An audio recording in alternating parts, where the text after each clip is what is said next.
여러분, 아까 마지막 찬송에 3명의 율동하는 우리 형제 자매들이 요러고 한 게 무슨 뜻인지 아세요? 요러고 하다가 차례대로 돌아갔잖아요. 그러니까 무슨 뜻인지 아셨어요? 모든 율동에는 뜻이 있습니다. 요게 뭐냐 하면, 아까 제가, 누구죠? 우리 천 목사님이 요 앞에 3명을 뭐라고 얘기했죠? 이름이? 이게 성냥개비래요, 성냥개비. 요게. 그래갖고 차례대로 불이 팍 붙어가지고. 근데 앞에 2사람 성냥개비는 요만한데, 마지막 사람은 이만한 것 같아. 예, 아주 재미있는 표현을 통해서 성령깨비 그렇게 역사 표현을 해서 찬송을 했는데 참 재미있습니다. 참 맛이 있어요. 이렇게 예배하고 찬양하는 것도 늘 그렇게 맛있게 예배하고 찬양하는 것이 우리의 기쁨인 줄로 믿습니다. 예, 아침에 제가 얘기한 것처럼 오늘 이 시간에는 우리 안연경 자매가 오늘 어제 말씀 듣고 간증한 것을 나와서 읽겠습니다. 우리 안영경 자매 앞으로 나오세요. 네. 부활! 복음이면 다 된다. 할렐루야! 부활의 증거 주신 우리 주 우리 하나님을 찬양합니다. 천재도 바보도 공부를 많이 하든 하지 않던 상관없이 모든 사람이 믿을 수 있는 증거, 부활의 증거 주심에 감사 찬양합니다. 목사님을 통하여 하나님께서는 우리 교회에 복음이면 다 된다고 선포해 주셨다. 아멘, 아멘, 아멘. 목사님께서 처음 춘천한마음교회 가셨을 때 이야기를 해주셨다. 김성로 목사님은 셀교에 대한 책을 읽은 것도 어떤 세미나에 가신 것도 아니라고 말씀하셨다. 그런데 성경에 나오는 초대교회의 모습을 하고 있었던 것은 바로 부활의 증거를 통해 초대교회와 같은 역사가 일어난 것이다. 악하고 음란한 세대가 표적을 구하나 요나의 표적 밖에는 보여줄 표적이 없느니라 하시고 그들을 떠나가시니라. 마태복음 16장 4절. 바로 요나의 표적 밖에 없는 것이다. 우리의 믿음의 근거는 어떤 영적인 체험도 아니고 기도의 응답도 아니라고 말씀해 주셨다. 이 세상에서 보이지 않는 하나님을 믿을 수 있는 방법은 오직 성경대로 오시고 성경대로 죽으시고 성경대로 다시 살아나신 이 사건, 부활하셔서 예수님이 하나님이신 것을 확증하신 것이다. 부활은 하나님의 승부수인 것이다. 만일 죽은 자가 다시 살아나는 일이 없으면 그리스도도 다시 살아나신 일이 없었을 터이요. 그리스도께서 다시 살아나신 일이 없으면 너희의 믿음도 헛되고 너희가 여전히 죄 가운데 있을 것이요. 또한 그리스도 안에서 잠자는 자도 망하였으리니 만일 그리스도 안에서 우리가 바라는 것이 다만 이 세상의 삶뿐이면 모든 사람 가운데 우리가 더욱 불쌍한 자이리라. 그러나 이제 그리스도께서 죽은 자 가운데서 다시 살아나사 잠자는 자들의 첫 열매가 되셨다. 고린도전서 15장 16절에서 20절.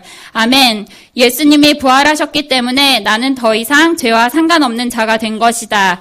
예수님 부활하셨기 때문에 눈에 보이는 이 세상이 정말 잠깐이며 보이지 않는 저 천국이 진짜이며 영원한 것이다. 예수님이 부활하셨기 때문에 무명한 자 같으나 유명한 자이며 정말 지금의 내 모습과 상관없이 모든 것을 다 가진 자가 된 것이다. 아멘. 내 마음을 다하고 목숨을 다하고 뜻을 다하여 주 너의 하나님을 사랑하라 하셨으니 마태복음 22장 37절. 새 계명을 너희에게 주노니 서로 사랑하라. 내가 너희를 사랑한 것 같이 너희도 서로 사랑하라. 요한복음 13장 34절. 아멘. 이 말씀을 내 힘으로 내 노력으로는 절대로 할 수 없다. 그런데 이 말씀을 이루게 하시는 분은 질그릇 안에 있는 보배, 바로 성령님께서 하신다. 예수님은 우리가 범죄한 것 때문에 내줌이 되고 또한 우리를 의롭다 하시기 위하여 살아나셨느니라. 로마서 4장 25절. 아멘. 우리를 의롭다 하시기 위하여 예수님이 부활하셨다. 예수님이 주인인 나는 더 이상 죄와 상관없는 자임을 부활의 증거로 확증해 주신다. 내 안에 전능하신 하나님, 성령님이 나와 언제나 항상 함께 하신다. 그분이 나와 완전한 연합으로 함께 하신다. 사망아, 너의 승리가 어디 있느냐? 사망아, 내가 쏘는 것이 어디 있느냐? 고린도전서 15장 55절.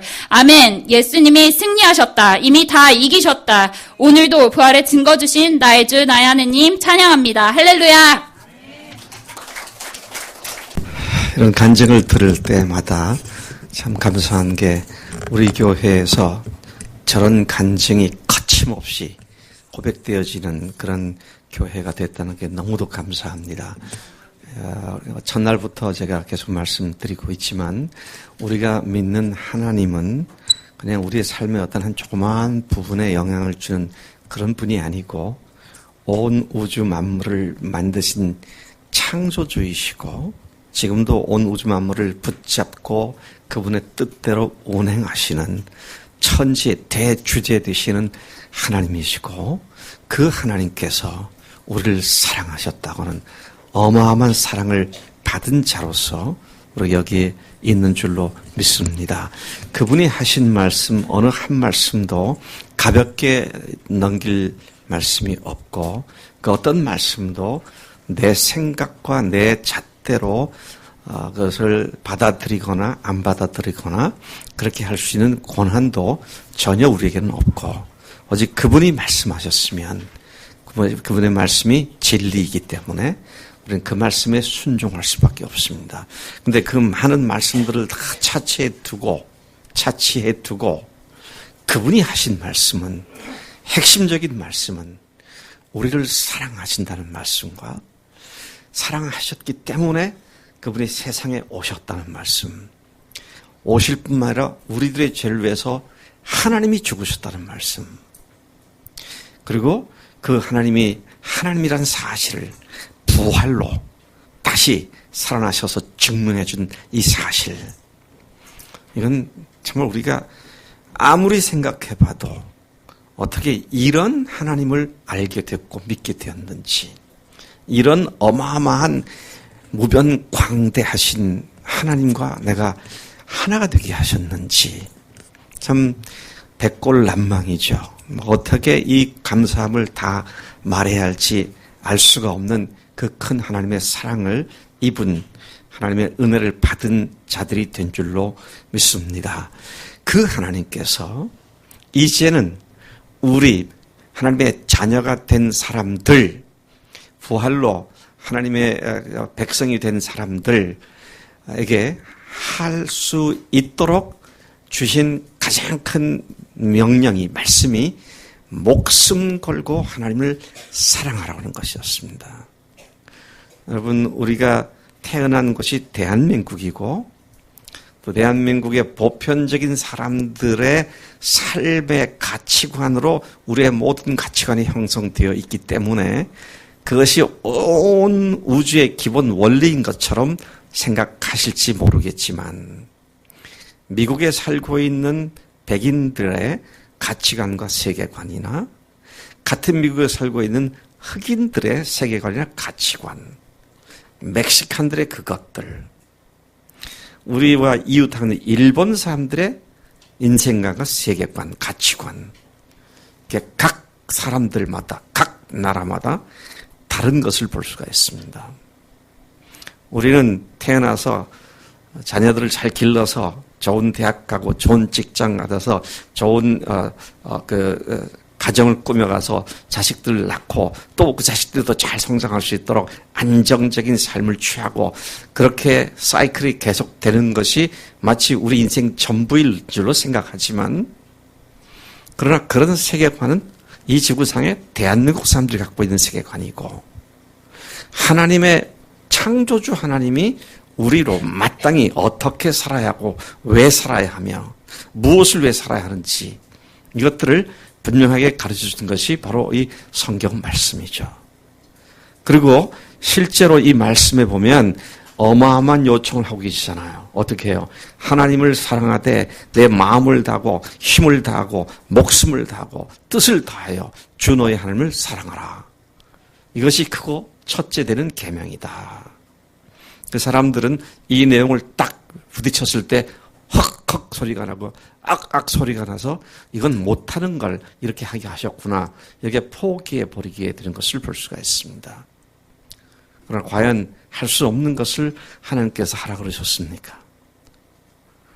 우리를 성령님으로 말미암아 예수님을 통하여 그분의 죽으심과 부활로 영원한 하나님의 자녀로 삼으신 뒤에는 이제 그 목숨 걸고 사랑하고 살려주셨고 또 자녀로 삼아주신 그 하나님을 믿는 자들로서, 구원받은 자들로서, 삶의 주인이 바뀐 자들로서 그 하나님을 위해서 목숨 걸고 사랑할 수 있게 우리를 불러주셨고 또 그렇게 할 수 있는 능력으로 새롭게 해주신 줄로 믿습니다. 여러분, 이것은 믿음의 선언이고 믿음의 선언에 따라서 순종해 나갈 때 얼마든지 승리할 수 있는 하나님의 은혜가 우리 가운데 부어진 줄로 믿습니다. 네. 여러분, 참 놀랍습니다. 제가 그 춘천 한마음교회를 가서 처음에 몇 사람들의 간증을 들을 때 이게 뭐야? 어떻게 이럴 수 있는 거야? 그냥 참 충격을 받은 일이 있어요. 거기에 한 60명의 목회자 부부들이 갔었을 때에 둘째 날, 토요일 날 오전에 교회 버스를 타고 참석한 사람들이 버스 2대에 분승을 하고 또 그 교회 교인들 중에서 성경을 가르치는 선생들하고 그래서 홍천 여자중학교 공립학교를 갔었습니다. 세일교회로 알고 세일을 방문하러 왔는데 엉뚱하게도 홍천 여자중학교에 방문을 간 겁니다. 처음에는 의아했습니다. 근데 갔는데 그때는 토요일 날 격주로 학생들이 학교를 가는 때였습니다. 지금은 토요일도 안 나가지만 그때는 격주로 나가고 있었어요.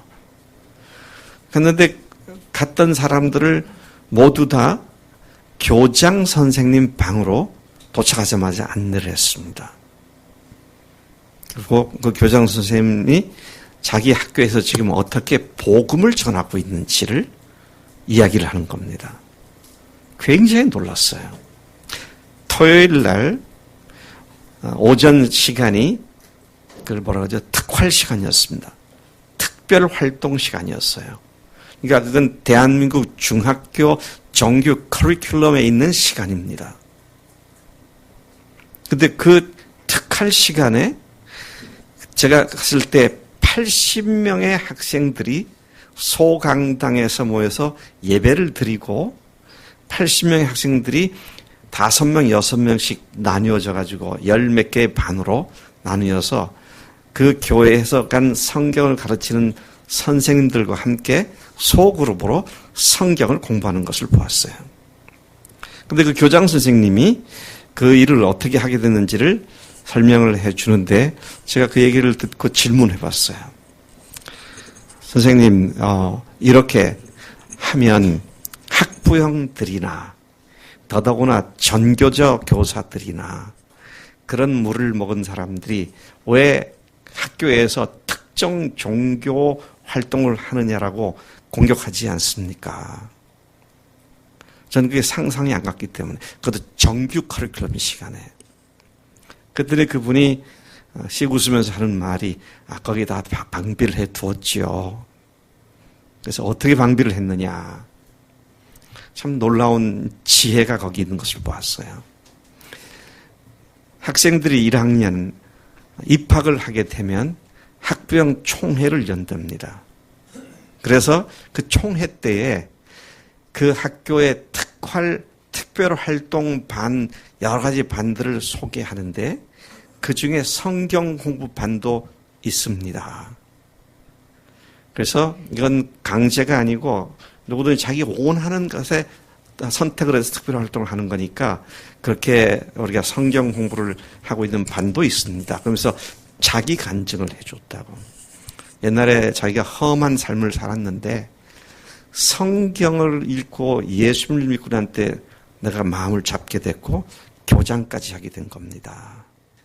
나에게 여러분들의 자녀들을 교육을 맡겨주셨는데 원하는 사람들은 내가 경험한 이 예수님과 성경을 통하여 그들에게도 똑같은 그런 복된 삶이 되기를 원해서 내가 특별활동 반 중에 하나로 성경 공부반을 만들었습니다.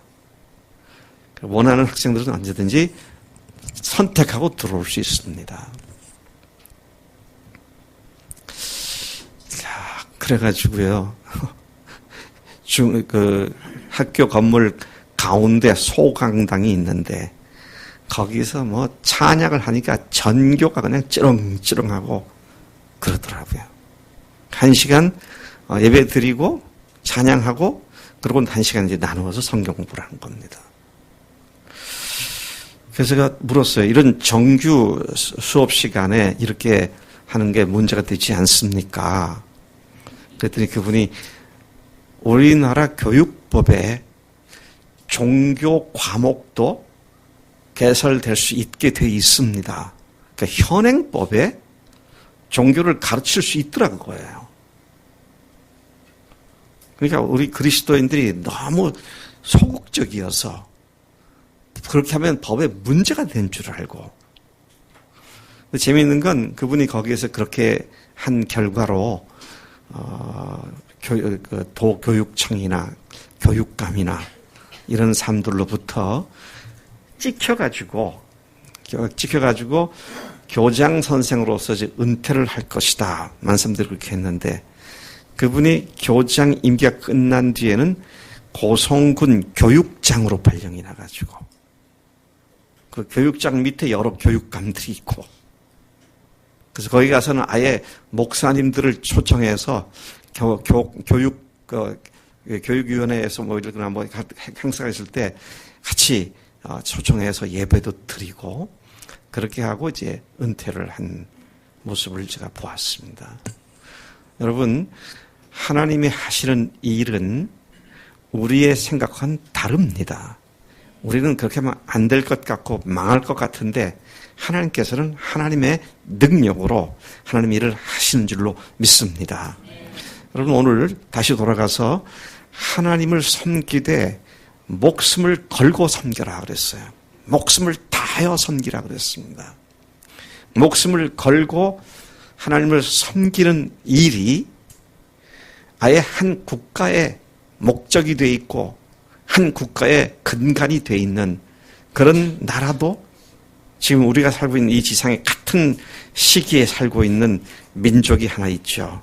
그게 바로 이스라엘입니다. 제가 오후에 이스라엘이 어떻게 목숨 걸고 하나님을 섬기는지에 대해서 잠깐 소개를 해드리겠다. 그래서 오전 시간의 연장선상에서 목숨을 다하여 주너의 혼을 사랑하라고 하는 한 민족의 모습을 모델로 소개를 해드리려고 여러분들에게 말씀을 꺼내고 있는 것입니다.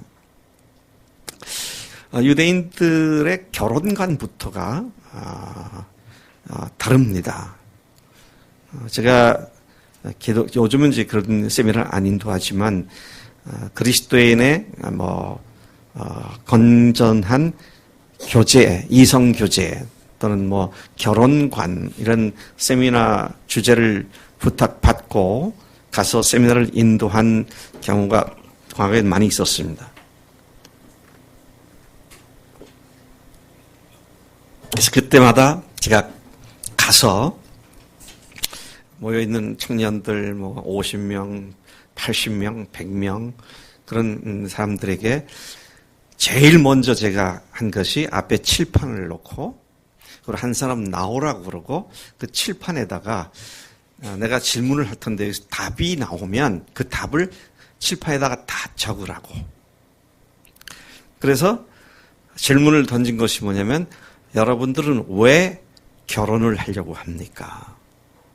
결혼하려는 이유를 불러보라고. 쭉 적습니다. 한 30가지가 빼곡하게 적혀요. 그래서 예를 들면 외로워서, 어떤 사람들은 노후 보장책으로 그런 얘기도 나오고요. 부모들에게 등 때밀려서 그런 거. 또 결혼 안 하면 뭔가 비정상적인 것 같아서 하여튼 여러 가지 얘기가 나와요. 좀 더 그래도 생물학적으로 고상한 얘기하면 자손 번성을 위하여 그런 것도 나오고요. 하여튼 한 30가지를 다 적은 뒤에 제가 묻습니다. 이것들 중에 안 믿는 사람들에게 물으면 절대로 나올 수 없는 답이 오는 거냐? 믿는 사람들이기 때문에 나왔고 안 믿는 사람들에게서 물으면 절대로 말할 수 없는, 대답할 수 없는 것이 뭐냐? 한번 지적해봐라. 한 건도 없습니다. 결혼을 왜 하느냐? 하나님을 중심으로, 하나님 때문에, 하나님 위하여란 말은 전혀 나오지 않습니다. 결혼에 대한 관점이 그러니까 가정에 대한 관점도 그렇게 되는 거고요. 자녀에 대한 관점도 그렇게 되는 거고, 자녀에게 목숨을 거는 것이 우리 한국 부모들 아닙니까? 자녀에게 목숨을 거는 것이 하나님을 위한 것이 아닌 것은 너무나 당연한 것이고, 이런 것들이 기독교 신앙의 허구를 드러내고 있는 현 주소다라는 사실을 직시하지 않을 수가 없습니다. 자, anyway, 그래가지고요. 제가 유대인들을 다시 돌아가서 보면 그들의 결혼관이 하나님께 순종하여 그렇게 말합니다. 하나님께 순종하여 결혼함으로 말미암아 하나님의 뜻을 자녀들에게 가르치기 위하여 가르치는 장소로서 가정을 세우고, 그러니까 결혼을 하는 이유, 가정을 갖는 이유도 전적으로 하나님의 뜻에 따라서 하나님을 위하여 한다고 하는 그런 답을 하게 되죠. 자, 그 다음에 보세요. 하나님의 뜻을 따라서 순종하기 위해서 결혼을 하니까 자녀를 낳으면 어떻게 합니까? 엄마, 아빠, 맘마. 그럴 때부터 태초에 하나님이 천지를 창조하시니라 히브리 원어로 암송시키기 시작합니다. 성의자매 우리 자녀들은 아이들이 이제 말을 하기 시작하면 하나, 둘, 이거부터 가르칠 수도 있고요. 예. 가나, 다라, 마, 사, 그럴 수 있잖아요. 근데 이 사람들은, 태초에 하나님이 천지를 창조하셔서 창세기 1장 1절부터 가르칩니다. 그래서 언제까지 가르치느냐? 만 12살 될 때까지 집에서 회당에서 가르칩니다. 그렇게 가르친 결과 아이들이 어떻게 되느냐? 모세 오경을 히브리 원어로 다 외워버립니다. 창세기, 출애굽기, 레위기, 민수기, 신명기를 그냥 히브리 원어로 그냥 그대로 나오게 돼요. 그렇기 때문에 만 12살이 되면 그런 교육을 제대로 시켰기 때문에 어떻게 되나요? 만 12살 되면 bar 미스바라고 하는 성년식을 하면서 그때로부터 유대인 남자 아이들은 모든 성경 말씀을 가르칠 수 있는 성경 교사 자격을 부여합니다. 그리고 613가지의 모세 오경에 나오는 하라, 하지 말라라는 그 계명들을 전체를 다 준수할 책임과 의무를 갖게 됩니다. 여러분, 모세 오경을 히브리 원어로 다 외운다. 그 다음에 그 이후에 이제 모세의 글과 선지자의 글과 시편을 끊임없이 읽고 읊조리고 암송하기 시작을 합니다. 그래서 랍비 세 사람이 모이면, 오늘날도요, 랍비 세 사람이 모이면 서로 크로스 체크를 해가면서 서로 점검해주면서 구약 성경 한 권이 히브리 원어로 완전히 다시 손으로 베껴져서 책이 한 권이 나오게 됩니다. 그러니까 성경을 알고 성경으로 훈련받는 그 정도가, 이건 진짜 거기에다가 모든 걸 다 걸고 하는 사람들처럼. 우리 교회 박성희 자매가 정경숙 자매하고 성경 암송 구절을 갖다 뭐 열심히 했었던 기억이 나는데, 그거는 어디 몇 장 몇 절 그렇잖아요. 근데 유대인들은 어디 몇 장 몇 절이라 무슨 책. 제가 유대인 회당에 가서 그때 가서 한 달간 그들의 모든 집회를 참석할 때 암송했던 구절이 한 800 내지 1000구절이었습니다. 제가 암송했던 카드를 다 갖고 있었는데 한 800 내지 1000구절이었어요. 나름대로는 성경 좀 암송한다고 그런 자부심이 있었어요. 나도 한 암송하지 그랬었어요. 근데 유대인 회당에 가서 그들과 함께 예배 드리면서 그들이 하는 걸 보고 난 뒤에는 제가 그 후에는 영원히 그 후로는 안무송한다는 말을 안 합니다. 왜? 저는 주문해서 꺼내가지고요, 카드 몇 장 갖고 어디 몇 장 몇 절 그런 중 누구지 그랬으면 이렇게 했는데, 유대인들이 안식일 날 3시간을 예배드려요, 회당에서. 9시부터 정오 12시까지. 어떤 데 12시 반까지. 근데 그들이 회당에서 예배를 드릴 때 주로 사용하는 게 구약 성경입니다. 찬송도 그냥 우리처럼 주 하나님 지으신 모든 세계 화음을 넣어가면서 이런 거 아니고요. 구약의 찬송시를 읊어대는 게 찬송입니다.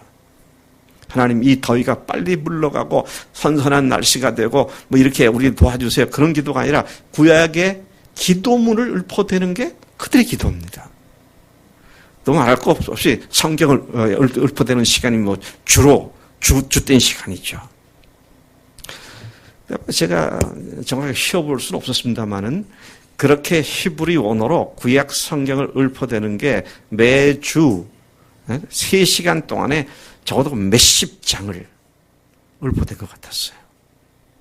한 번은 금요일 날 안식일이 시작되는 저녁 70분 동안 그들이 회당에서 예배를 드리는데, 저도 히브리어를 공부를 했으니까 또 거기 앞에 의자 뒷좌석에 그 히브리어 성경이 다 있으니까 랍비가 어디를 성경을 갖다 챈팅하겠습니다. 읊어대겠습니다. 그럼 저도 찾아가지고 더듬거리면서 읽었죠. 네. 뭐 히브리어는 제가 읽기는 잘 읽어요. 뜻은 몰라도 읽긴 잘 읽어요.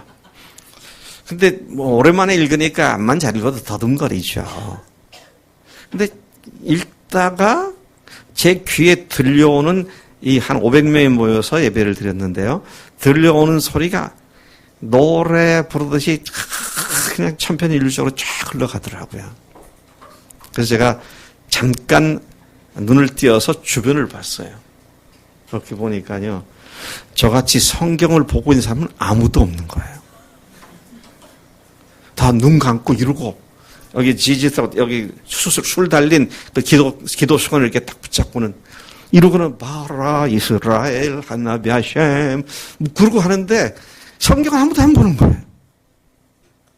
그래서 제가 그때부터 암송한단 말 내가 영원하지 말자.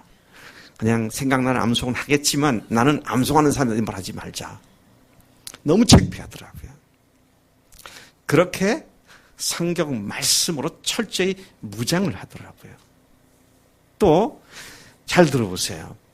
그 사람들은 일상생활 용품에 있어서 아주 중요한 몇 가지 물건이 있습니다. 매일 그걸 만지작거리고 매일 거기다 키스를 하고 매일 그것을 풀었다가 감았다가 그렇게 하는 것이 있어요. 그거는 신명기 6장 4절부터 9절까지를 쉐마라고 하는데요. 쉐마 이스라엘아 들으라로부터 시작되는 그런 그 문단인데, 그 말씀에 보면 하나님은 오직 한 분이시다. 그분만을 섬겨라. 거기 이제 내 마음을 다하고 힘을 다하고 뜻을 다하고 정성을 다해서 주 너희 하나님을 사랑하라. 이 말씀이 나옵니다. 그리고는 이 말씀을 부지런히 자녀들에게 가르쳐라. 앉았을 때나 일어섰을 때나 누웠을 때나 섰을 때나 길에 있을 때나 집에 있을 때나 부지런히 말씀을 가르쳐라. 근데 거기에 뭐라고 말씀하냐면 이 율법책을 내 입에 대고 또 어떻게 합니까? 이마에 붙이고 손목에 기호로 삼고 또 문설주에 붙이고 그렇게 하라고 하셨어요. 그래서 그 사람들은 그것이 지상명령으로 합니다. 그래서 문자 그대로 해요. 그래서 테플린이라고 나무 상자를 만들어 가지고 그 속에다가 또 하나님이 자기들을 얼마나 사랑하시는지를 쓰고 끈을 붙여가지고 길게 해서 머리에다 묶었다가, 그러고는 성경을 읽고 기도하다가 다시 또 그걸 풀어가지고는 손목에 매라 그랬으니까 칭칭 감아서 맸다가, 그리고 이 남자들은 독특한 패션을 합니다.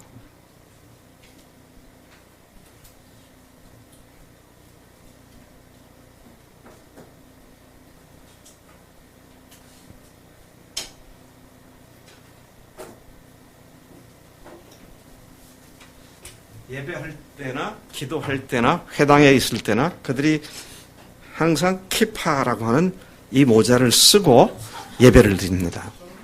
네. 랍비들만 하는 게 아니라 유대인 남자는 누구나 다 이렇게 해요. 아이들도 다 그렇게 합니다. 그래서 여러분 TV 뉴스에 뭐 이걸 스컬 해트라고 해골 모자라고 그러는데 이거 쓰고 나오는 사람이면 유대인이구나 그걸 알 수가 있어요. 이건 하나님의 영광 아래 있습니다. 그 남자들이 하나님의 영광 아래 있다고 하는 겸손의 표시로 이걸 쓰죠. 또 문설주에 문설주죠. 문기둥에 이걸 나무 상자를 갖다가 붙입니다. 이것은 메인 대문에뿐만 아니고 화장실을 빼고 거실, 안방 이런 데 돌아다니면서 다 이거 붙여놔요. 그리고 이 뒤에 보시면 이렇게 이제 홈이 파져 있죠. 네. 홈이 파져 있고 그 안에 양피지에다가 쉐마를 히브리어로 쓴 것을 이렇게 돌돌 말아가지고 이 뒤에 있는 홈에다가 집어넣고 이 채로 문에다가 이게 못을 박아서 붙여놓습니다. 그러고는 나갈 때마다 키스를 하고 돌아올 때마다 키스를 하고 나는 하나님의 말씀을 따라 출입합니다. 하나님의 말씀이 내 길을 인도해 주세요. 그러면서 매번 출입할 때마다 그렇게 하고 또 아까 말씀드린 것처럼 그거 말고 또 패션이 뭐가 있냐면 탈릿이라고 하는 기도 숄이 있어요. 남자들이 하얀 숄에 그 양쪽 끝으로 이게 길게 파란 게 아니지 뭐라 그러나 권색 파란 줄로 쭉 가 있는 그리고 그 밑에 옆에 끝에는 전부 다 이게 술이 달려 있어 가지고 613개의 술이 붙어 있는 그런 기도 수건을 쓰고 기도를 합니다. 그리고 예배를 드려요. 그래서 어떤 사람은 아예 그냥 자기는 24시간 이 하나님의 그 기도 수건을 갖고 다닌다. 그래가지고 아예 조끼 형태로 만들어가지고 방탄복처럼 그렇게 입고 다니는 사람도 있어요. 근데 그만큼 하나님의 말씀을 사랑하고 배우는 일에 철저하게 그리고 지키는 일에 철저하게 순종하겠다고 그렇게 하는 모습을 보게 됩니다. 그런가 하면 그 사람들은 우리가 사용하는 칼렌더, 태양력을 쓰지 않습니다. 그 사람들은 유대인 달력을 별도로 만들어서 365일 중에 무려 160여일에 해당하는 안식일과 각종 명절과 절기들을 1년 내내 그 절기들을 따라가면서 달력을 사용합니다. 이제 그러고 아까 이미 말씀드린 것처럼 자녀들을 메시아 왕국 건설 요원으로 교육을 시키고 훈련을 시킵니다. 물론 유대인들 중에는 제대로 된 교육과 훈련을 받지 못한 유대인들도 있어서 100% 유대인들이 그렇게 하지는 못하지만 주된 주류들은 다 그렇게 합니다. 그래서 여러분 그들이 그것만 아니고요. 먹는 것에서도 자기들은 선민이라고는 뚜렷한 구분의식을 갖도록 음식으로 자신들을 또 구분합니다. 그래서 코셔라고 불려지는 유대인들이 먹을 수 있는 음식과 먹을 수 없는 음식을 구분하게 되죠. 그래서 예를 들어서 돼지고기나 해산물 중에서도 비늘이 없는 고기라든지 이런 것들은 절대 먹지 않고 갑각류 같은 것도 안 먹고 그래서 먹을 수 있는 건 딱 규정하고 그것만 먹는. 그래서 전에는 제가 미국에서 공부할 때 비행기를 타게 되면 유대인들을 위한 서비스가 항공사마다 다 별도로 있더라고요. 그래서 비행기가 이륙을 하면 그 사무장이죠. 사무장이 방송을 합니다.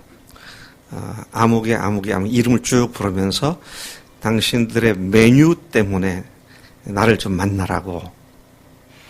그러니까 가만 이름 들어보니까 미스터 모세스, 미스터 다이안, 또 미스터 누구예요? 요셉 말고 또 누가 있어요? 제이콥, 또 주다, 이렇게 이 사람 유대인들이구나. 그래서 음식으로도 완전히 자기들 구분해 버리죠. 그러니까 이 세상에 살지만 우리는 시오니즘의 그 수행자로서 하나님께 부름받은 특별한 선택받은 민족이다. 이런 의식을 갖고 살고 있는, 이 세계를 살고 있는 그런 사람들을 보게 됩니다. 자, 제가 이 말을 왜 장황하게 합니까? 오늘 그리스도인들이 이 세상에 살면서 우리가 어떤 세계관과 어떤 목적을 갖고 살아가느냐라고 할 때 정말 하나님이 내 하나님이시고 그분이 나를 위해 죽으시고 부활하신 하나님이시기에, 그리고 나를 그렇게 사랑하시고 구원하신 분이시기에 그 부활의 확실한 표적을 붙잡고 주님 앞에서 내 인생 전체가 주님 것이라고. 아까 우리 불렀죠?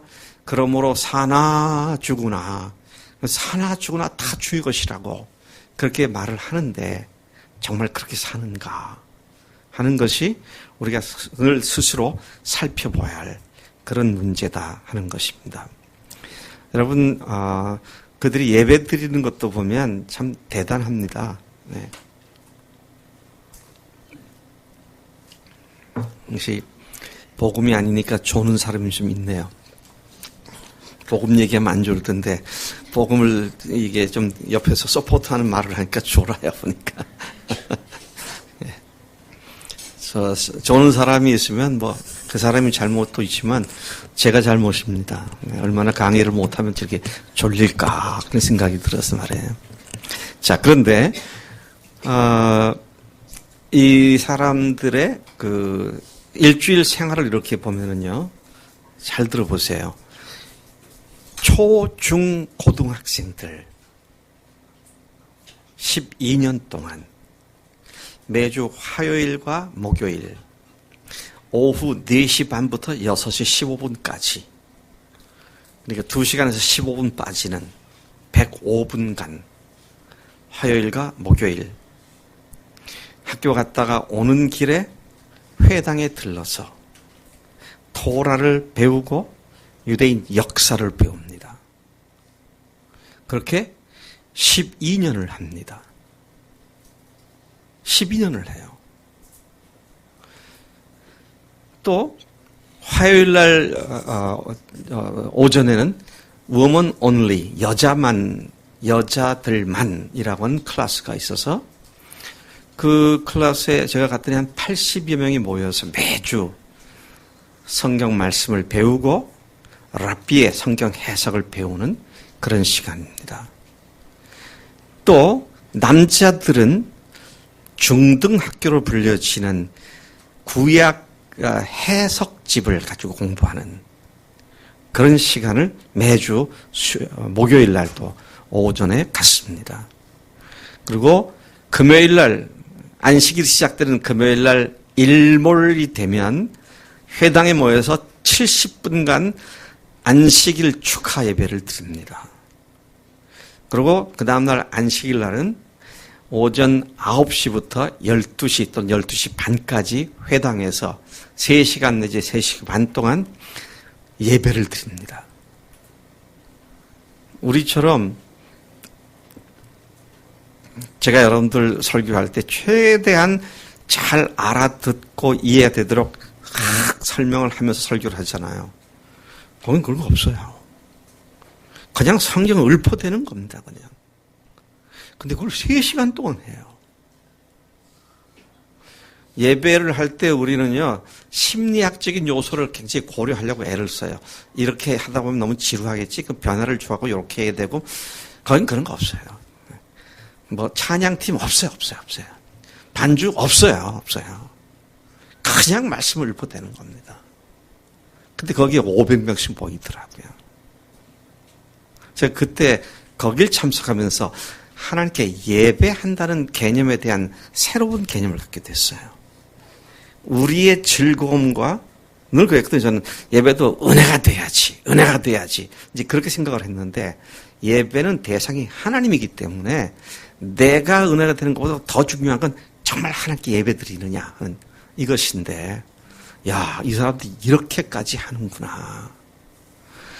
그리고 토요일 날은 집에 돌아오면 점심을 먹고 나서는 오후 내내 가족들과 함께 쉬면서 율법에 대해서 토의하고 또 성경 찾아가서 읽기도 하고, 이제 그렇게 하고 일몰이 되고 나면 일몰 1시간 후에 그 모든 그 안식일의 무드를 다 끝내고 그때서야 집안일도 다시 좀 거들 일을 하고 그렇게 일상으로 다시 돌아가는 것을 보게 됩니다.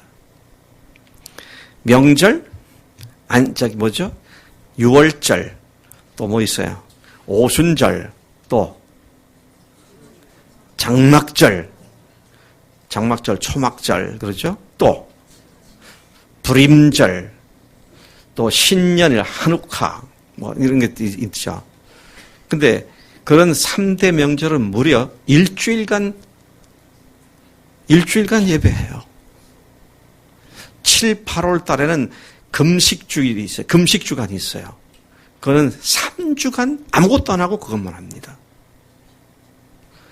제가 한 여름에 뉴욕에 갔어요. 제 동서 되는 사람이 거기서 보석상을 한다. 그래서 저는 뭐 또 돈 많이 버는가 했더니 쇼케이스 하나 갖고 하더라고요. 근데 그 쇼케이스를 자기 집 거실에 갖다 놨어.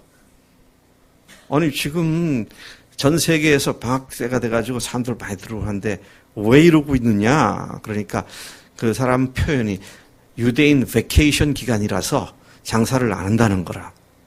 그래서 제가 딱 무슨 말인지 알았죠. 유대인들의 그 3주간에 걸친 금식 절기를 알고 있었으니까 그 기간에 갔었거든요. 그러니까 뉴욕에 뭐 50몇 번가 뭐 40몇 번가 이렇게 지나가다 보면 시커먼 모자에 긴 옷을 입은 남자들이 때를 지어서 이렇게 다니는 거 보면 아, 회당 가서 예배 드리기 위해서 가는구나. 이제 그게 눈에 손이 보이죠. 여러분, 일주일에 한 번 교회에 나오는 것으로 나는 참 성실한 그리스도인이다.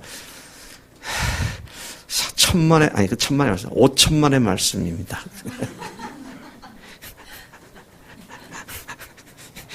이게 그들이 하는 것에 비교해보면 우리가 장난하는 것 같아요. 우리 주일학교 선생님들 손 들어보세요. 주일학교 선생님들 손 들어보세요. 예, 손 내리세요. 너무 수고들 많습니다. 그런데요, 주일학교 선생님들도 일주일에 아이들 몇 분 만나가지고 성경 가르치나요? 성경 가르칠 시간이 몇 분인가요? 길어야 30분일 거예요, 각 반별로. 그죠? 그러면 30분이면 일주일 중에 30분이면 몇 분의 1인지 아세요? 178시간이잖아, 일주일이. 그것에 30분이니까 얼마예요? 356분의 1이에요. 356분의 1을 투자해갖고 그 아이들이 믿음으로 잘 서기를 바란다고요? 이건 죄송합니다.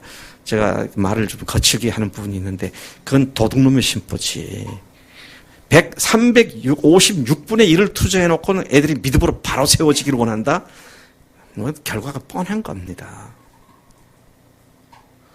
근데 이 사람들은 월, 화, 수, 목, 금 일주일 닷새 동안에 화요일 105분, 목요일 105분, 토요일 날 3시간 회당에 와서 애들 배우게 만들고, 그러니 뭐 중동에서 전쟁 났다 그러니까 미국에 있던 유대인들이 바로 들어가죠.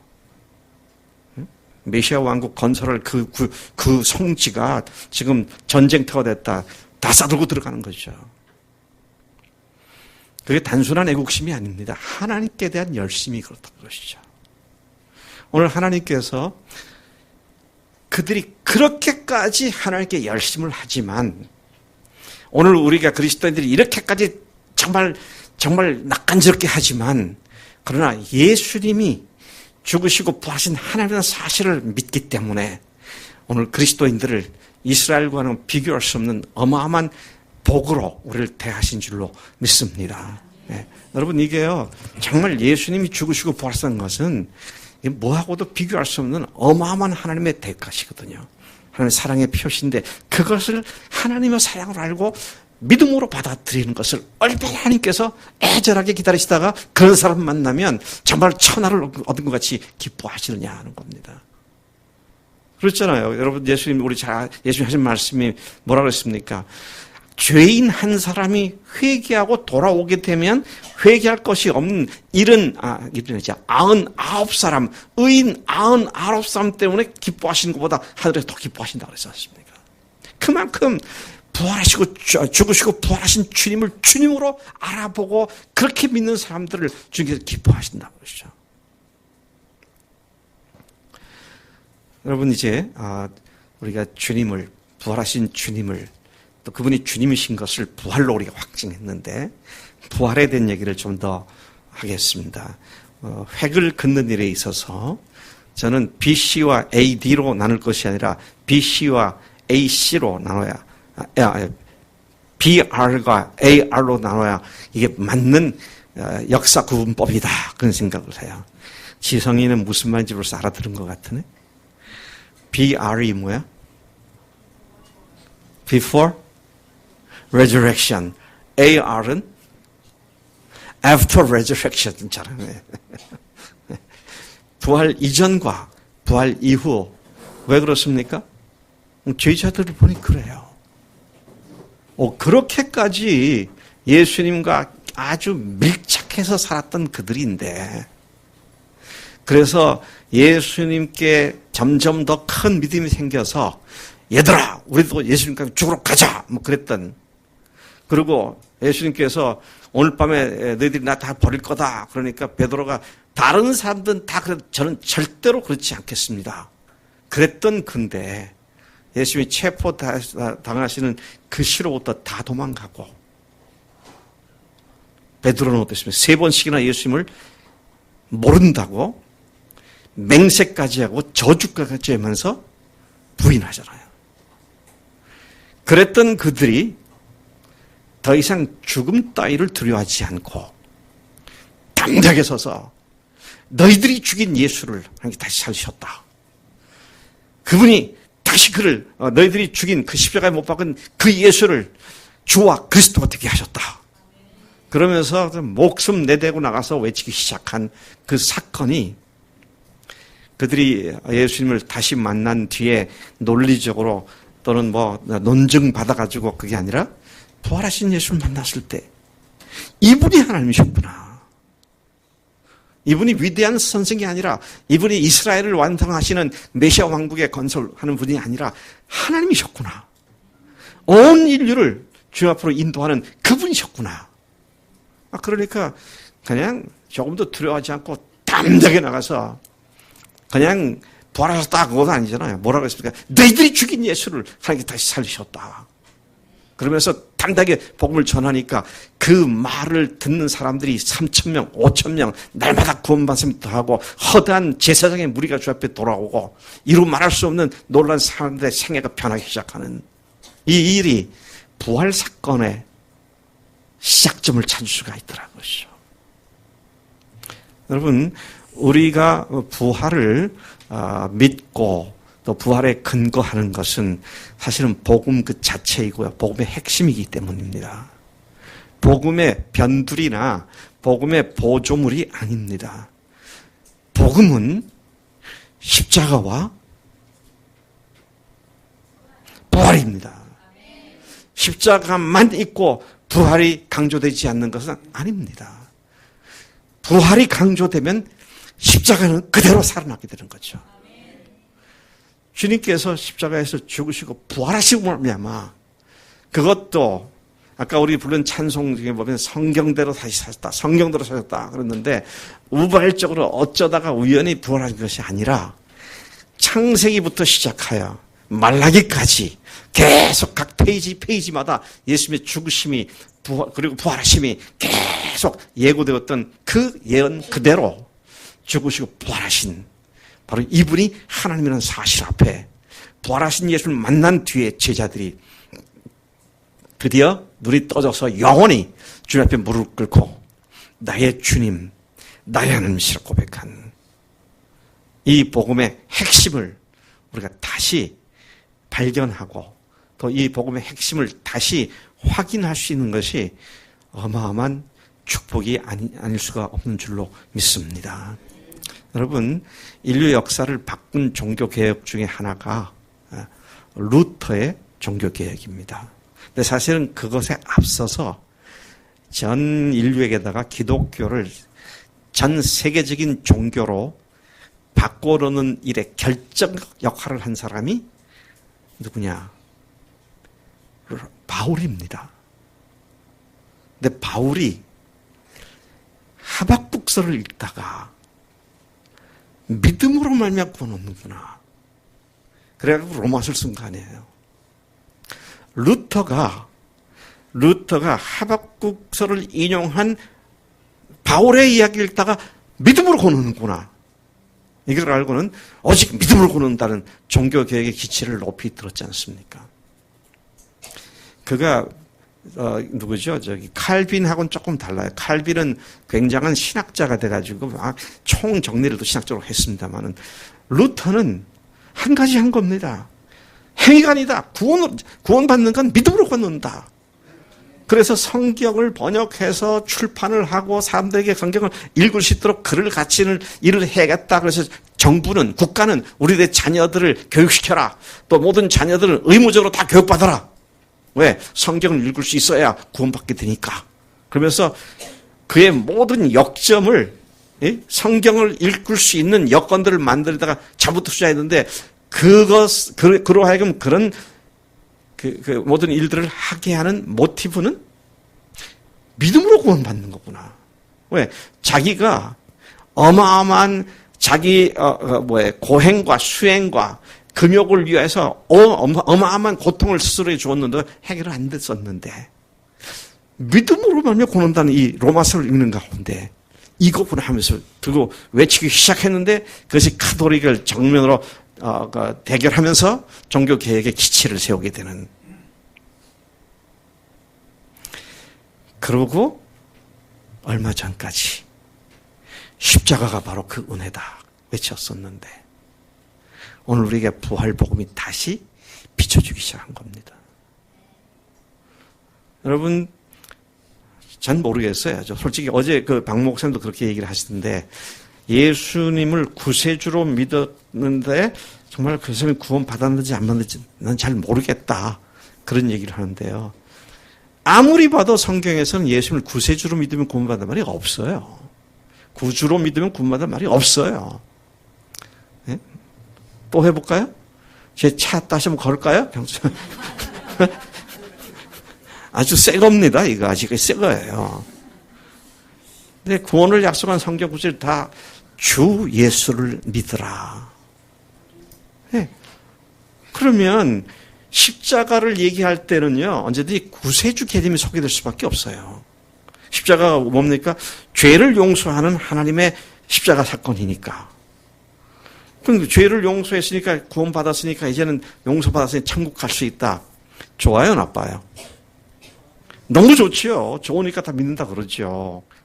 그런데 어제 우리가 봤잖아요. 회개가 뭐라고요? 네? 회개가 뭐라고요? 자기가 주인된 죄를 회개하는 것이 회개입니다. 오늘 아침에도 말씀드렸잖아요. Oh God, I'm sorry. 죄송해요. 그거 아니라 그랬잖아요. 주인을 바꾸는 그 뉘우침과 돌이킴이 바로 회개인데. 그러면 주인이 내가 주인 돼서 죄를 회개하면 그냥 논리적으로 얘기해 보세요. 내가 주인 됐던 것이 죄구나. 그걸 위해서 죽으셨고 부활하셨구나. 그래서 내가 주인 됐던 것을 회개하면 예수님을 어떤 분으로 모시게 되나요? 주인으로 모시게 되죠. 자기가 주인 된 죄를 회개했으니까 이제는 그 자리에 예수님이 주인으로 오시는 거잖아요. 그러면 그분이 주인 되셨으면 아까 우리가 봤습니다마는 내가 뭘 하더라도 결혼을 하더라도 돈을 벌더라도 자녀를 낳더라도 뭘 하더라도 주님께서 뭘 원하시는가? 주님이 어떻게 나를 사용하시려고 그러시는가? 이제 거기에다 초점을 맞추게 되면 우리 속에 계신 부활하신 주님께서 성령님을 통하여 말씀해 주시고 우리 일깨워 주시고 우리에게 도전하시고 그런 일을 하시기 때문에 그리스도의 삶이 율법적인 것이 아니라 이제는 그분께 대한 사랑의 반응으로 즐겁게 되어지는 그런 삶이 되는 줄로 믿습니다. 이게 아니면은요, 제가 예수 안 믿을지 모르겠어요. 응? 이렇게 안 될 걸 하라 그러시잖아요.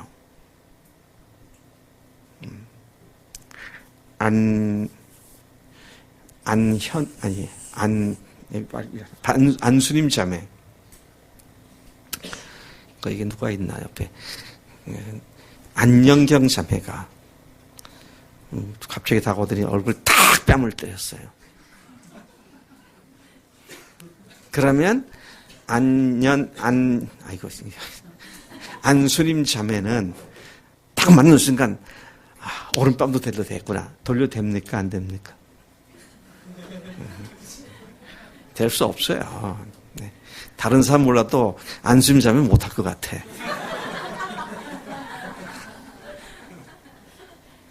네. 그러니까 또 누구야 정우 형제는 또 혼자서 나는 할 수 있는데 그런지 모르겠는데 뭘 해야 하기는 뭐래요. 어떻게 해요 그걸. 근데 주인이 바뀐 삶을 살면 왜 이런 일이 일어나고 있지? 생각을 하게 되고 주님 뭔가요? 여쭙고 잘 모르겠으면 야 영경아 너 나 왜 때렸니? 내가 이유 모르고 맞았다 하면 얘기를 들어보자. 뭐 그렇게 할 수가 있겠죠. 근데 주인이 나면은요, 내가 맞았으니까 나를 보호해야 되고, 내가 모독을 당했으니까 그 모독을 받은 것만큼 상대방 또 모독을 가해야 직성이 풀리고, 그게 내추럴 하는 거 아니에요? 자연인의 모습 아니에요? 근데 주인이 바뀌면 그게 아닌 거예요. 그러니까 여러분, 하나님의 말씀대로 사는 것은요, 전적으로 부활하신 주님이 나의 주인이신가 아닌가. 지금 죽어도 천국 갈 확신이 있다. 그러고 그것 때문에 내가 믿는다고 하면요. 누가 오른밤 치면 나는 그 사람이 오른밤 양편 다 후려칠 뿐만 아니라 그것도 모자라. 그래서 어떻게 해요? 밑에서 위로 턱을 갖다가 이게 뭐라 그러나? 아파카신가나? 예. 그냥 막 후려칠 거예요. 여러분, 주님께서 저는 이것 때문에 이 질문을 여러 차례 했었는데요. 오른밤을 치면 왼밤을 돌려대라. 주님께서는 우리가 이걸 못하는 걸 아셨을까? 모르셨을까? 그러니까 아셨더라고. 못할 걸. 그런데도 그렇게 하라고 그러셨어요. 처음엔 참 얄궂은 분이시다. 그걸 못하는 높은 수준을 우리에게 제시해서 늘 죄송하다고 주님 앞에 무릎 꿇게 만들기 위해서 이렇게 하신 게 아닌가. 그런 생각하니까 너무 그건 속임수 같아. 주님이 그럴 수 있는 분은 아니지. 그러다가 주인 바꾸면서 이것이 가능한 것이구나. 내 안에 계신 성령님께서 능력을 주시기 때문에 이것이 가능해지는 거구나. 그런 것을 알게 되더라고요. 여러분, 부활하신 주님이 하나님이라는 사실은 온 인류 역사 속에 누구든지 보면 알 수 있도록 하나님께서 제시해 두신 것입니다. 여러분, 구원받았다고 확신을 하는데요. 한번 점검해 볼 필요가 있어요. 구원을 확신하는 것과 실제 내 삶의 주인이 주님이신가? 한번 생각해 봐야 돼요.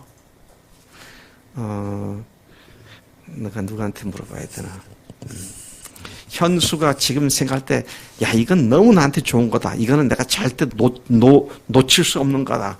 그런 거 뭐가 있어?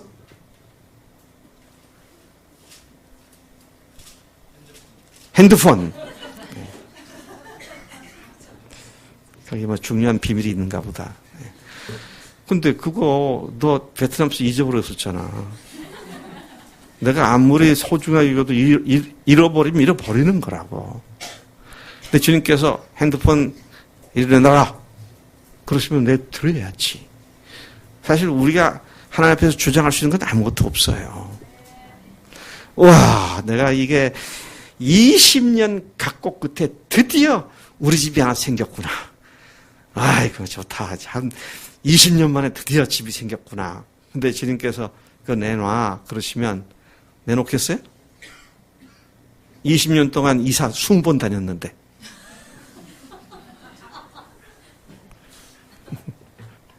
뭐 제가 지금 사는 집을 그렇게 가서 짓고 살았잖아요. 들어가서 탁 입주하고 사는데 너무 좋더라고. 야, 이제 내가 이런 그 꿈 같은 집에서 사는구나. 근데 저도 얘기했습니다만, 그러고 참 좋다라고 하는데 저 밑에 밑바닥에서 이거 누구 거냐? 제가 알지요. 아, 주님 겁니다. 그래서 주님이 기뻐하실 줄 알았더니 또 계속 질문하시더라고. 너 지금 이거 내놔. 그러면 내놓겠냐? 그래서 제가 머리를 흔들었어요. 아, 못 들은 거야. 참. 없어. 이게 들은 거 아니야. 이 소리 못 들은 거야. 머리를 떨어버렸습니다.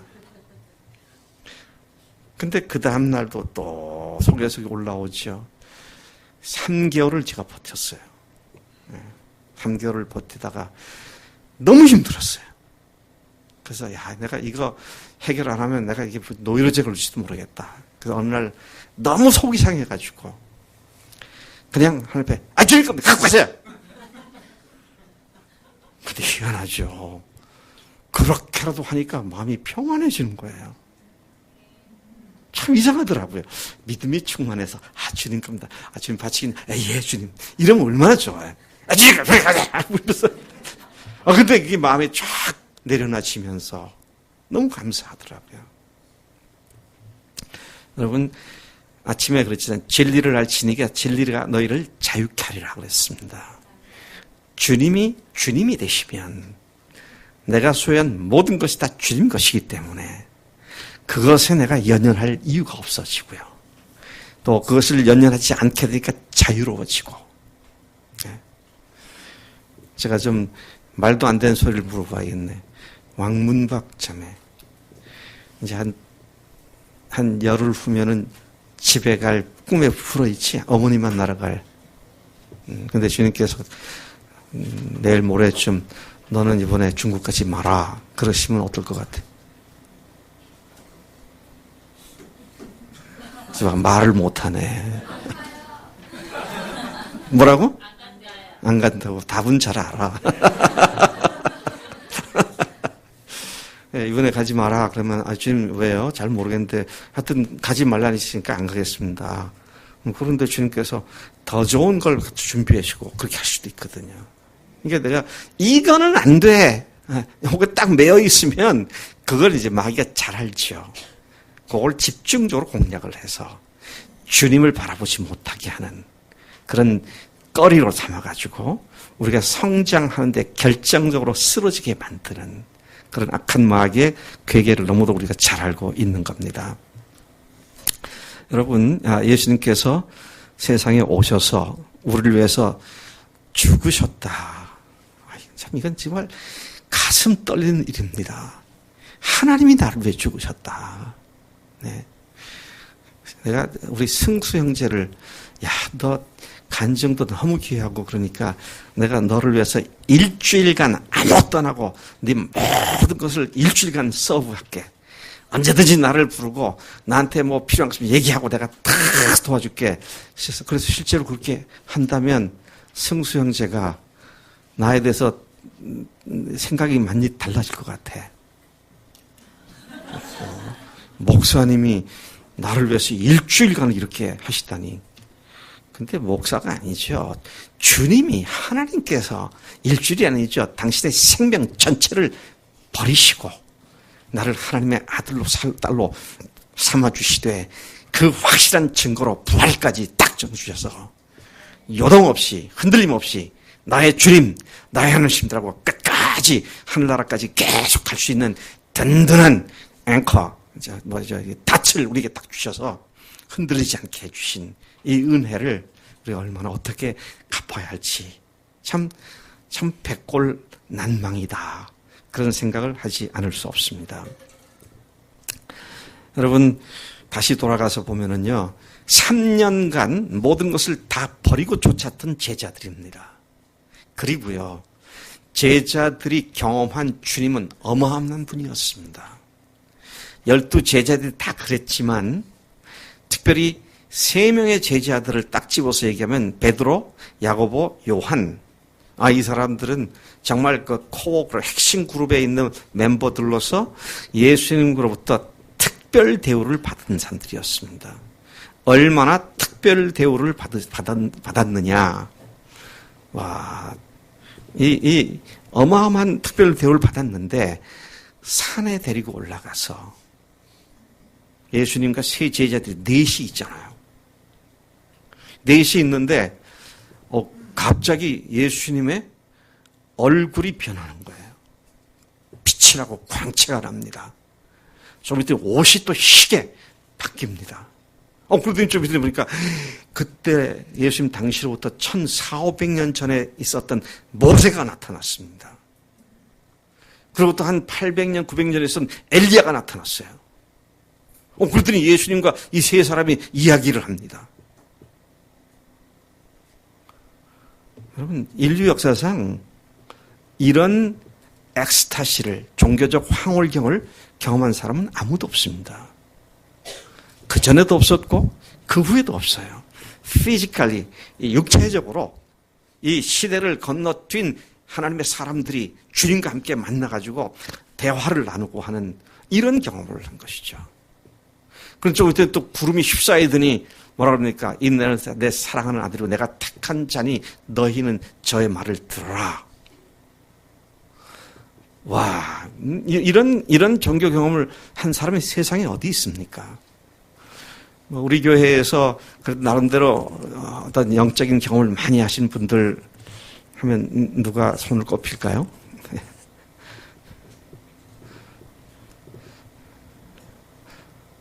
이게 누구야, 이게? 임동민 형제님? 어떻게 알았어?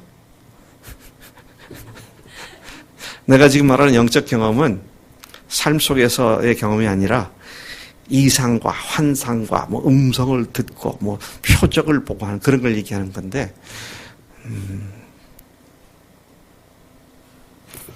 딱이 눈에 안 들어오네.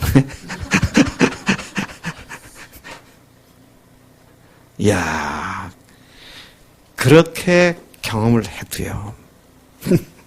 기가 막힌 건 예수님 잡히시고 다 도망갔잖아요. 다 도망갔잖아요. 그런데 다 도망갔던 그들인데 부활하신 예수를 만난 데는 오히려 잡혀 죽임을 당할 곳으로 범의 아구리 속으로 직접 뛰어 들어가는 그런 삶들로 바뀌었습니다. 그러니까 여러분, 종교적인 엑스타시나 황홀경에 대한 경험이나 방언, 예언, 입신, 치유, 능력 이런 것들이 우리를 주님 앞에 바로 세우는 것이 아니다라는 것입니다. 뭐냐? 네. 뭐예요? 부활입니다. 이것은 경험에 의한 것이 아니고요. 하나님의 계시에 의한 것이었고 하나님께서 이미 예고하셨던 것이었고 그 예고하신 그대로 이루어지신 일이기 때문에 우리가 그 사실을 바라다 보면 흔들릴 하등의 이유가 없는 그런 확실한 증거가 바로 부활이다 하는 것이죠. 저는 어제 오늘 제가 굉장히 놀라요. 왜? 우리 성빈이가 졸지도 않아 보니까 졸지도 않아. 얼마나 잘 듣는지. 여기 저 중고등학생 다 어디 갔어? 응? 다 어디 갔어? 네. 자, 다시 돌아갑니다. 부활이 아니었으면 제자들은 그런 사람들이 될 수가 없었습니다. 그냥 필부, 그냥 평범한 사람에 불과했을 겁니다. 저하고 여러분 똑같은 사람이었을 겁니다. 근데 부활하신 예수를 만난 뒤에 사람이 이렇게 영원히 바뀔 수 있다는 것이 참 놀라운 일입니다. 네?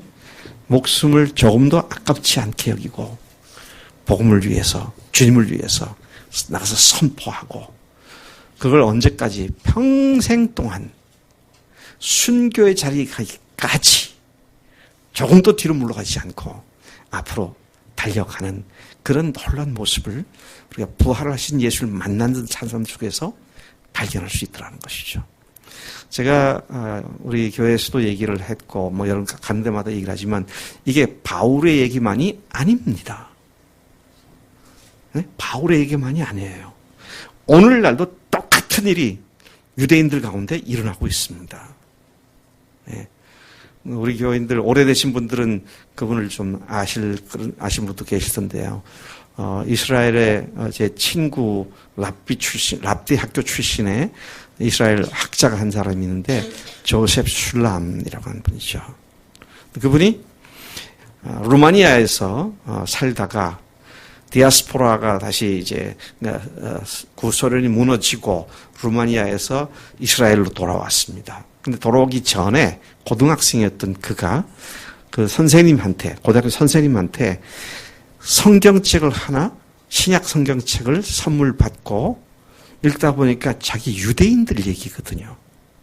너무 신기하고 재미있어서 그 이야기를 읽고는 선생님한테 그 책을 돌려주러 갔더니 그냥 가지라고. 또 다른 책을 하나 준다. 이번에는 성경책은 아니었고 예수님에 대한 그 복음 전도 책이었던 것 같아요. 그래서 그러면서 그가 이제 예수님을 믿었습니다. 그리고 시간이 지났고 자기의 그 고도죠, 고토죠. 옛날 이스라엘의 땅으로 다시 돌아왔습니다. 그리고 성경을 더 좀 배워야겠다. 단순한 목적으로 유대 랍비 학교에 입학을 한 겁니다. 랍비 학교는 일종의 신학교죠. 유대인 회당 지도자들을 양성하는 것이 랍비 학교입니다. 근데 그가 거기에서 구약을 철저히 배웠습니다. 그는 이미 그리스도인이었기 때문에 구약을, 그 복음을 가지고 구약을 계속 비춰보았던 그런 공부를 했습니다. 근데 그분이 한 번은 그런 얘기를 하더라고요. 랍비 학교 교수 한 사람이 예수를 믿었대요. 그래서 어떤 일이 발생했느냐. 그분이 가르치는 클래스에 있는 40명의 랍비 신학생들 전원을 주님께로 인도했다고 말이죠. 여러분, 랍비 학교라고 하면 철저히 구약을 공부하는 곳입니다. 구약을 공부하고 구약을 아니까 이 랍비 학교 교수가 예수님이 이분이 여기서 얘기하고 있는 이분이구나. 그걸 딱 알고 나니까 그가 그 사실을 가지고 하나하나 설명을 해주면서 학생들에게 가르치고 나니까 학생들 40명이 집단 개종을 하는, 그들이 부활로 그분이 결정적으로 하나님이라는 사실을 알게 되니까 한눈에 그동안 알았던 것들이 딱 굿을 꿰어지듯이 딱 꿰져가지고 예수님이 하나님이시구나, 그분이 주인이시구나. 그래서 그들이 나중에는 대부분이 다 목사가 되어서 메시아닉 주스라고 하는 그런 교단의 목사들이 되어가지고 그 예수 믿는 사람들이 급격히 예루살렘의 일대에 늘어나게 되는 그런 한 바탕을 이루게 되었다라는 사실을 제가 듣고 알고 있습니다. 여러분, 사람들의 눈을 열게 해주고요. 이분이 그분이시구나. 이것을 알게 해주는 것이 바로 예수의 부활이고, 이 부활을 딱 붙잡고 우리가 살게 되면 어떤 상황에서도 흔들리지 않게 되죠. 흔들리지 않으니까 백슬라이딩이 없는 겁니다. 뒤로 미끄러지지 않습니다. 미끄러지지 않으니까 실패의 연속으로 끝나는 것이 아니라 이제는 성공하고 하나님의 말씀대로 순종하면서 사는 삶이 실제로 이루어지기 시작하는 것을 보게 됩니다. 제가 오랫동안 영어 표현에 너무너무 지치고 힘든 그걸 갖다가 영어 표현에 sick and tired라고 말을 쓰더라고요. sick and tired.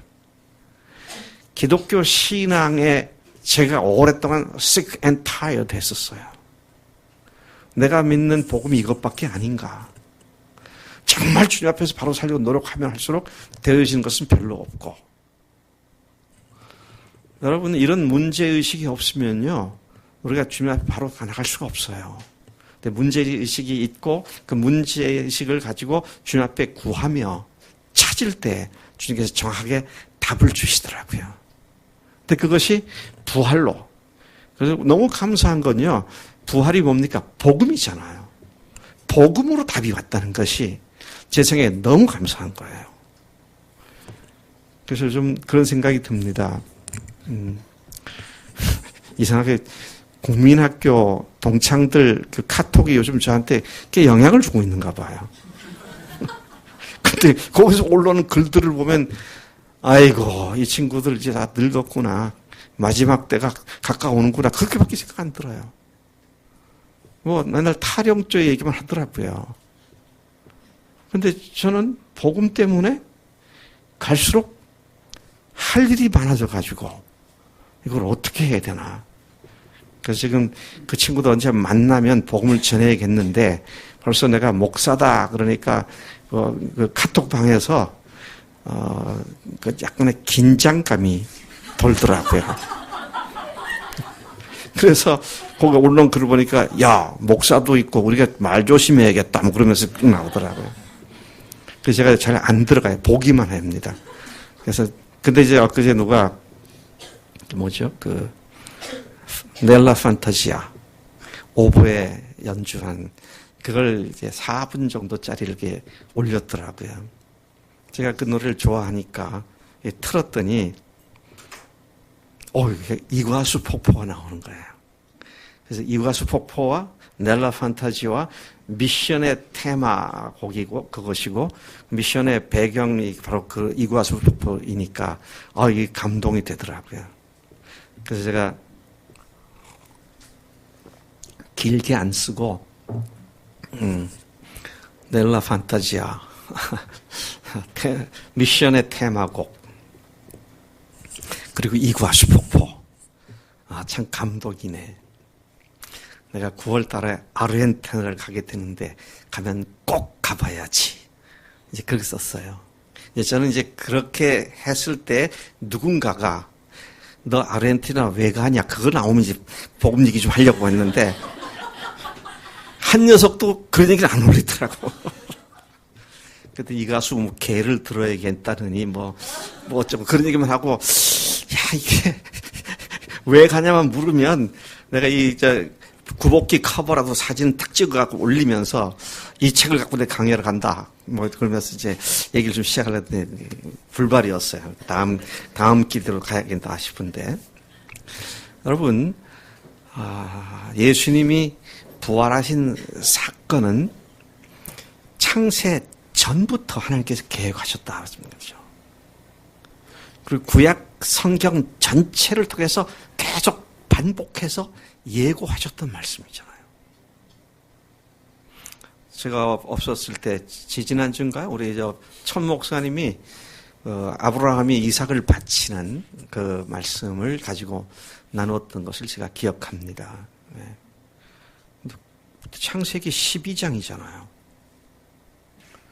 네? 창세기 12장 17장 좀 더 뒤로 갔죠.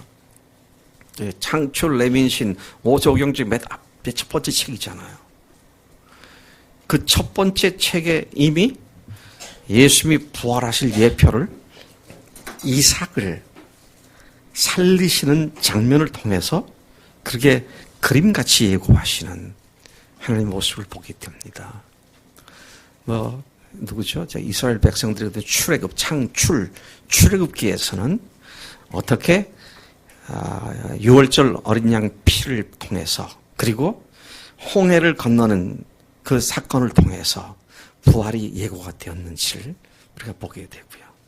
또 홍해를 건너가서 광야에서는 언젠가 제가 설교를 한 것처럼 아론의 쌍난 지팡이를 통하여 부활을 또 그렇게 그림으로 보여주시더니 그래서 성경을 쭉 보면 그 역사 페이지마다 예수님이 죽으시고 부활하실 것을 생생하게 표현을 해 두었는데 와, 예수님이 오셔가지고 하신 말씀이 뭐예요?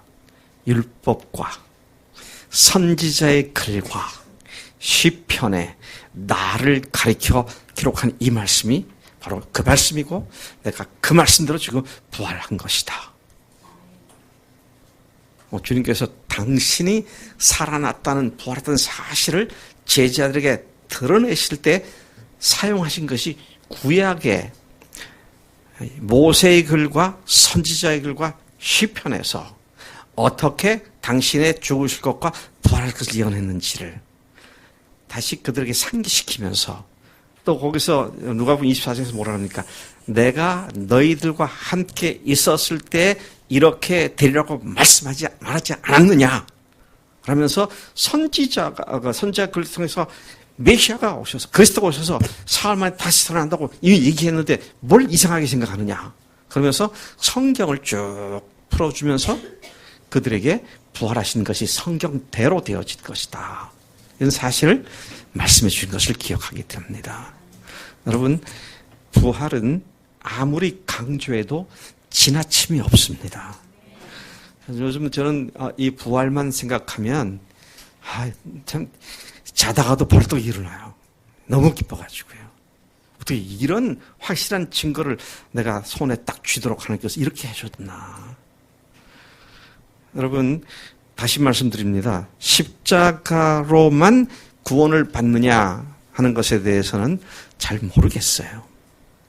솔직히 잘 모르겠어요.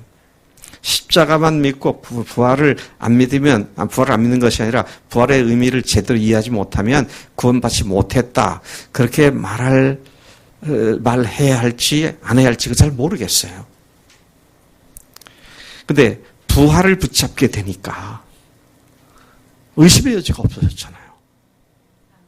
하나님께 주신 부활의 표적을 딱 잡으니까 그래서 요나의 표적밖에 없다. 요나의 표적밖에 없으니까 부활밖에 없구나.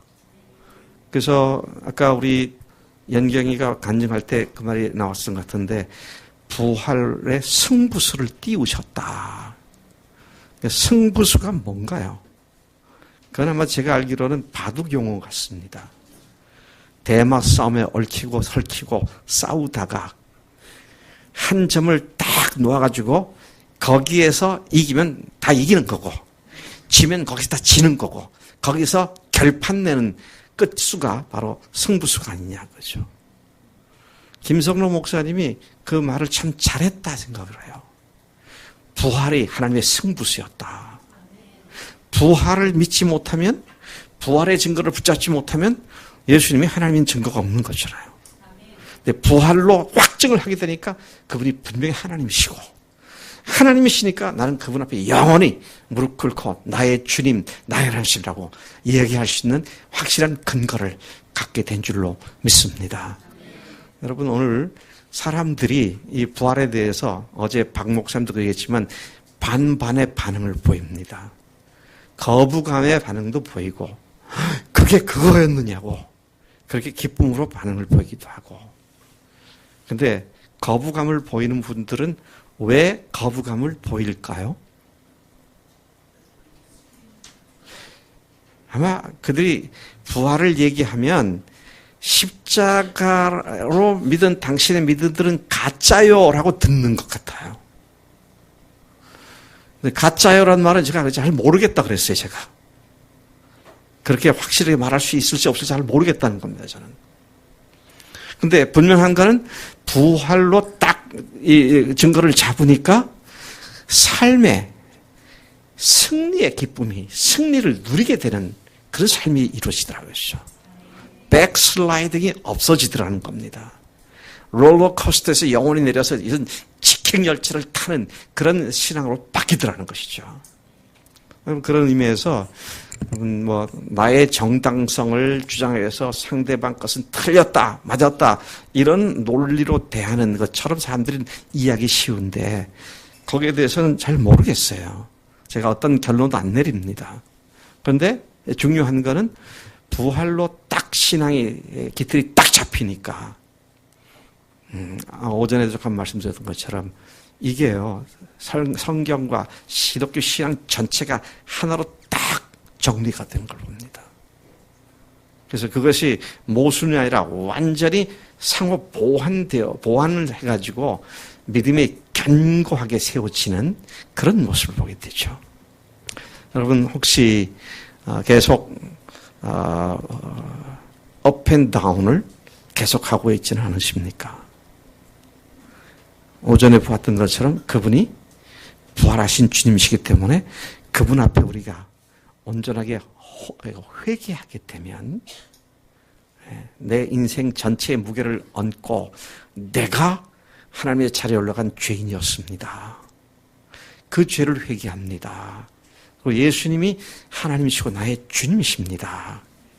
그렇게 모셔드리게 되면 우리가 더 이상 업앤다운을 해야 할 하등의 이유가 없어지고 믿음의 승승장구하는 그런 삶 가운데로 우리가 들어가는 줄로 믿습니다. 예. 얼마나 기분 좋은지 몰라요. 날마다 이런 주님의 승리를 경험하게 되니까 참 놀랍고 감사하다. 근데 저는 우리 교회 청년들과 주일 오후에 간증하는 분들을 볼 때마다 가슴이 뜁니다. 아니 어떻게 이런 청년들이 생겼나? 어떤 이런 교인들이 생기고 있나? 어떻게 이런 하나님의 부활을 이렇게 제대로 이해하고 그것을 선포하는 하나님의 무리들이 이곳에 생겨나고 있구나. 그런 생각을 할 때마다 참 감사한 마음을 갖지 않을 수 없습니다.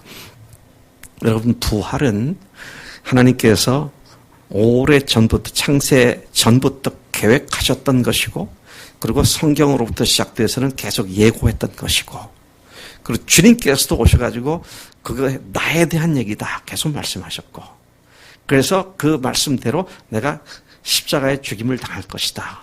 그리고 성경에 예언한 대로 내가 사흘 만에 다시 부활할 것이다. 그리고 부활하셨 뒤에는 내가 너희들 같이 있을 때 이미 그렇게 말하지 않았느냐. 내가 이렇게 부활했지 않았느냐. 그러니까 그 사실을 직면한 제자들이 더 이상 업앤다운이 아니고요.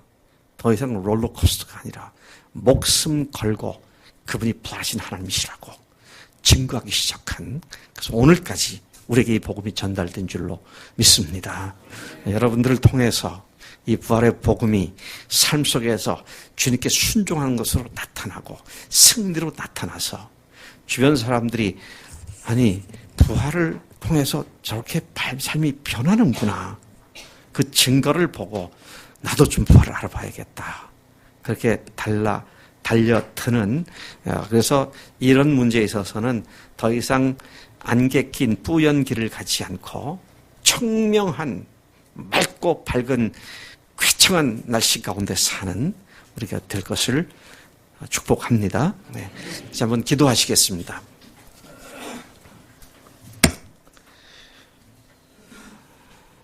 오늘 오후에 목숨 걸고 주님을 섬기는 것이 무엇인지 그 한 예로 이스라엘 사람들을 우리가 살펴보았습니다.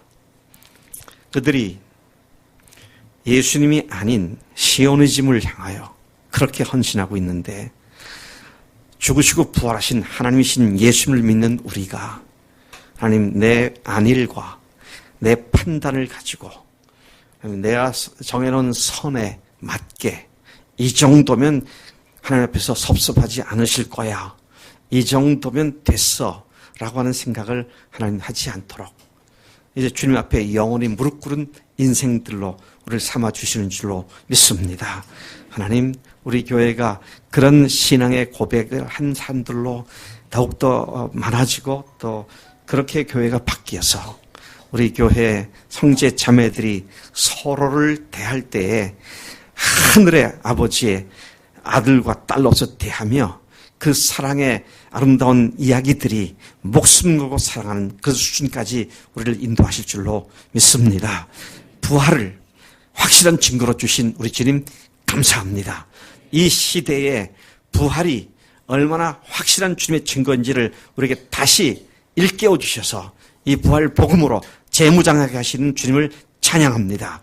우리 교회가 한 사람도 이 부활의 확실한 표적으로서부터 멀어지지 않게 하시고 날이 가서 더 분명하고 명확하고 확고하게 세워지도록 복 주실 줄로 믿습니다. 감사합니다. 모든 말씀을 예수님의 이름으로 기도로 삼나이다. 아멘. 아멘.